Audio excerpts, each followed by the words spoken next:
Right, 90, I suppose, we'll go to the controversial climate change. Okay, now what is the evidence for uh, hypotheses of the Earth getting warmer? Well, you have the fossil fuel industry warn the executives that there's going to be a problem from burning fossil fuels, and this was in the 70s. And then other people started looking for evidence that would corroborate this hypothesis. For me, the ice cores are the most damning piece of evidence that I can understand and that seems to be very clear that there's a huge change in the amount of CO2 in our atmosphere, right? And it's recorded in the ice that falls each consecutive year. So they are able to reach hundreds of thousands, if not millions of years into the past, if you believe there's that many years in the past, which I do, um, and read the CO2 levels in these years.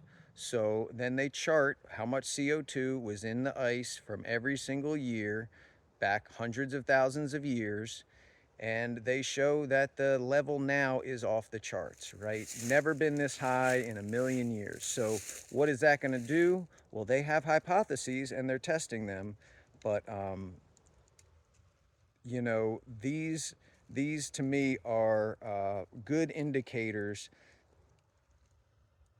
They convince me, right? So CO2, or I should say ice cores mapping CO2 levels and other greenhouse gases that trap heat versus let it escape, are when graphed, show an extreme uptick, right? And we also happen to have the hottest 20 years on record in the last 30 years or so.